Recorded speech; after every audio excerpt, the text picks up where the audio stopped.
Hallo, welkom bij de On The Range podcast. Met Hogg, Tactical en Kelley Defense. Hier zijn je gastheren, Rick Hogg en Mark Kelley. On The Range podcast.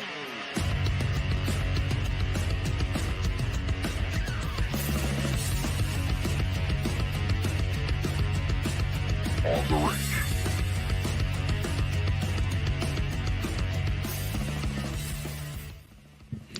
Hello again, everyone. Mark Kelley here with Kelley Defense and On The Range podcast for another episode of OTR News. Wherever you are, thank you for making us part of your day. Today we're going to talk about Tucker Carlson, and we're going to talk about wokeness in our corporations and marketing. Makes me sad to have to talk about this. But before we get started, big shout out to the Patreon crew. The Patreon crew, you can join the crew by going to warhog.com or kelleydefense.com.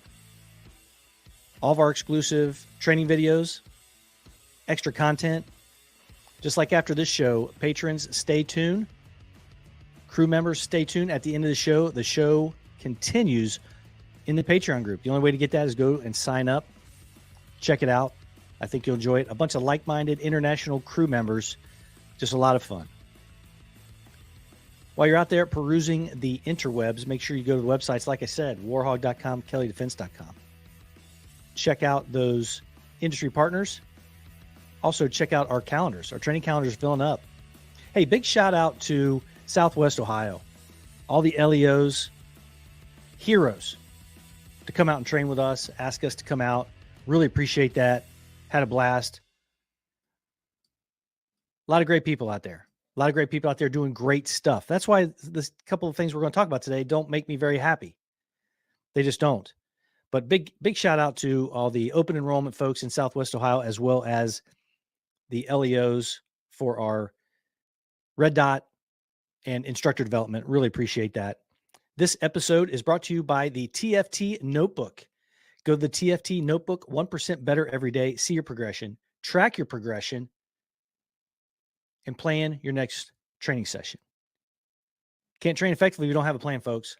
So anyway, Tucker Carlson is out. A lot of speculation around it. Now, Tucker Carlson, very talented. Very talented. We kind of been with this with Steven Crowder. Steven Crowder, one of the biggest voices in conservatism. He's got a huge following. Left ablaze.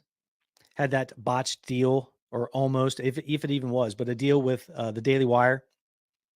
But Tucker, mainstream Fox News superstar.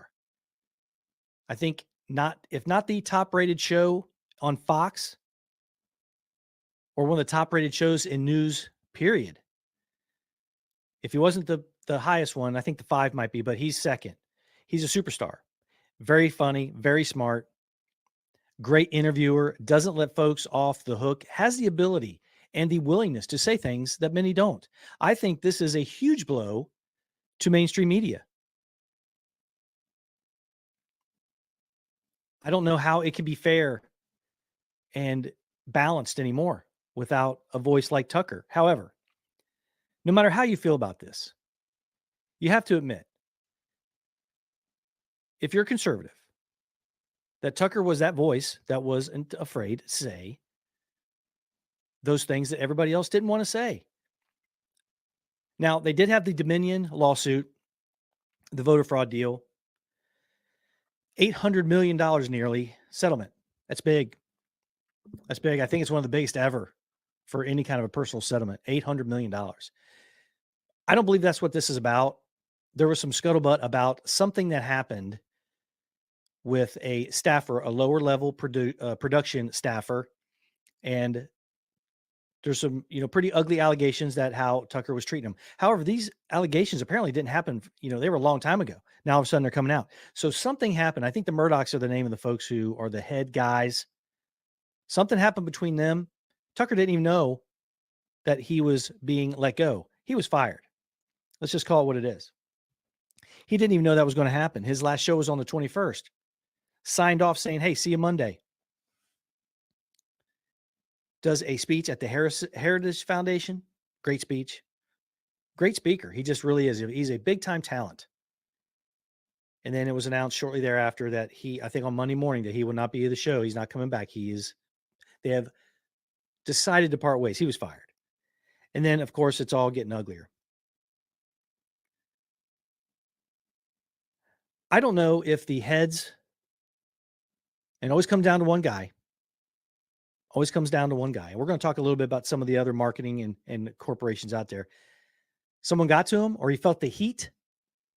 I mean, he stuck by Tucker through a lot of stuff, a lot of things that Tucker had, a lot of controversy. He was wildly popular. And you know what? Let's face it. The guy tells the truth. Tucker tells the truth. I think someone got to him. And they let the heat get a little bit too warm, and they let Tucker go. Now, Fox News folks are going to be fine. They're still going to be successful. Are they going to be the same? Not a chance. Not a chance. So Tucker, he's going to be great. Tucker is a big-time talent. Steven Crowder is going to be fine too. No one debates that. But Tucker's going to be fine. He is going to start some kind of subscription-based, web-based, maybe even a YouTube channel. He's going to make $1 gazillion, and he won't have to put up with this stuff anymore. I believe he was instrumental in creating the Daily Caller. I'm not sure. Anyway, he's going to be a huge talent, just like Crowder's going to be. Already is. There was some speculation that Tucker was going to run for president. I don't see that happening.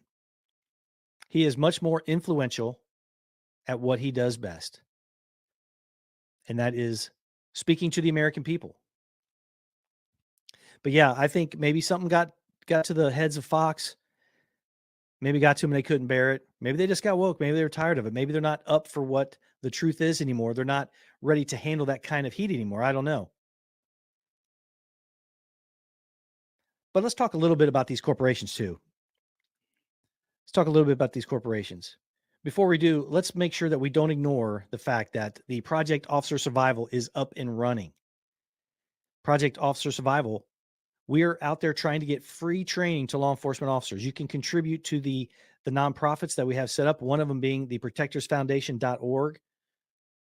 Just go to the websites. Go to warhog.com, kelleydefense.com. Check them out. You can donate directly, corporate donations and personal private donations. So a lot of these woke corporations, Bud Light took a huge hit, like 30%, 7-8% of their total market cap. And I always started thinking, what is going on with these marketing professionals, the marketing industry, the marketing niche?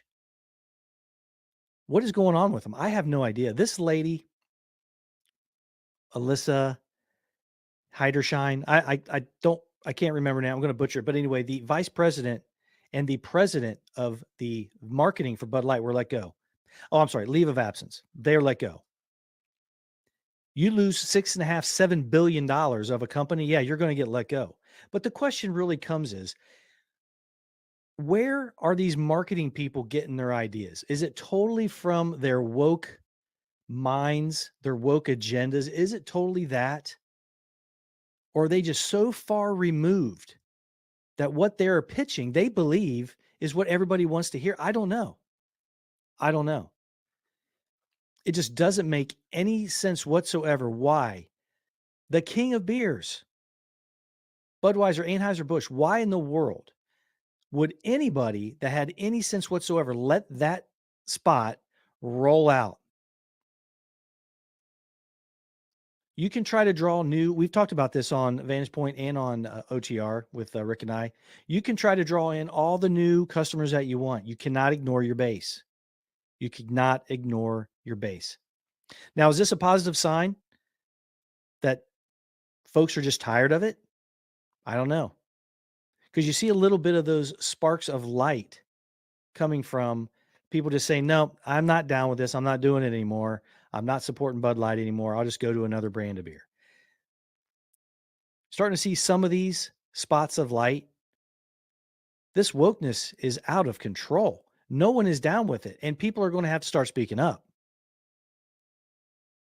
And Tucker was calling it out all the time. Disney is suing Ron DeSantis because of wokeness. Follow me here, okay? If you look at the lawsuits, they're all saying that it's a zoning thing. It's a state, trying to hold down big business or trying to hurt local business. No, this started back when Disney, almost a half a century ago, Walt Disney found Orlando, or right outside of Orlando. Tens of thousands of acres, right? They needed the flexibility, and they're bringing in all this industry, all this tourism, all these jobs. They're bringing all this into the state. They asked the state, hey, we want special treatment on the zoning and the permitting. This is going to be fast evolving. We want this to grow quickly, and we can't be tied up with the bureaucracy if we don't get done what we want to get done in the time that we want it. We can't roll this stuff out. The state gave them special permission to pretty much run that piece of property any way they wanted. Now, any person in the world would know that if you get in bed with any kind of bureaucracy like a state government, there's going to be strings attached. So let's fast forward. The don't say you know what in Florida case. Disney decided to speak up on it. Ron DeSantis, the governor, says, okay, you're going to be treated like everybody else then. If you think that you're going to take all this additional ease, assistance, money that we're not taking from things that we should be taking from, you're being treated special. You're not going to be treated special anymore. You're going to be treated like everybody else. Flip their wig. Everybody's saying that it's the machine against the business who's just trying to make a living and bringing all these jobs. No, it's not. They stuck their nose into politics. Now, this isn't just saying, hey, we support certain things like equal rights and for businesses and helping support small business. That makes sense, right? But you can't, in some kind of a culture war that was voted in by the representatives of people who voted them in, stay out of it. Well, they learned. And now they're suing Ron DeSantis. And here's another thing, too, that's weird. They are mad at Ron DeSantis when Ron DeSantis let them open their business during the pandemic sooner than almost everything else. They opened it up as soon as they could, almost a year before Disneyland over in California was opened. So Ron DeSantis has been good to them all the way up to the point where they start saying, hey, this is, fascism or whatever. And they pulled the strings. That's it. It's over. What do they think was going to happen? So again, there's another example of business getting into politics, the wokeness. Their content is terrible. So a little sidebar. Watching The Mandalorian with Jack Black is in there. Christopher Lloyd, Doc Brown, the beloved Christopher Lloyd. What a great actor. Awful. Absolutely awful. It is terrible. It is. I almost thought it was a joke. I thought it was a parody when I saw the clip that Matt Walsh played on the Daily Wire clip when he was talking about Disney. Not to mention ESPN, the trouble that they're having. I mean, their subscriber base for the ESPN Plus is awful. I don't know how they're going to survive. And finally, the NBA. The wokeness is so bad that even people like Charles Barkley speaking up, he said the other day, I'm watching hockey. These games are terrible. They're boring. Plus, you let these athletes in the NBA do whatever they want. That one guy stomping on folks, Draymond Green, he's punching his own teammates in the face earlier in the year, and there's no consequences. They have one player that's flying with firearms into other states to play and showing them off in nightclubs. It's out of control. People are like, hey, look, if that was me, they'd throw away the key, lock me up. So I don't know how Fox News is going to handle this. I don't think they're going to go away, but it's not going to be easy. It's not going to be easy at all. This wokeness in this marketing and how they're running their businesses, and they think that normal people, and I lose that term loosely because anybody of any kind of lifestyle can be a normal person. They get up, they try to live their lives, they try to raise families. Those are normal folks, and that's all they want to do. They want to have a normal, productive, happy life. Once you start messing with kids and start taking rights away from parents and start doing all these other things, that's when you start to have a problem. Anyway, tell me what you think about this take. Maybe I'm wrong. Maybe I'm right. If you're not tired of the wokeness and you like it and you think it's very progressive and this is the way we should go, let me know. Anyway, make sure you go to the websites, warhog.com, kelleydefense.com. Make sure you check out our industry partners as well as our training calendars. Always make sure that you check out the TFT notebook, 1% Better Every Day. You can buy it on the websites. Just got a shipment in. You can also buy it on Amazon. They do a really good job of getting that out there. They have a really good job of getting that out there and printing it on demand. Also, don't forget to check out Project Officer Survival. Donate if you can. It's available on the websites to do that. If you are a corporate entity or in charge of any kind of outreach or marketing, get with Rick and I, send us a message. But a big thanks to our Patreon crew members. Big thanks to them, to their support. All the videos and training that we do is exclusively now available for the crew members. Now, the crew, stay tuned. The show continues over on the Patreon page.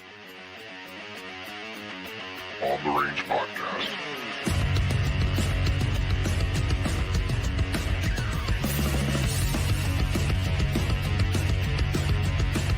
On the Range.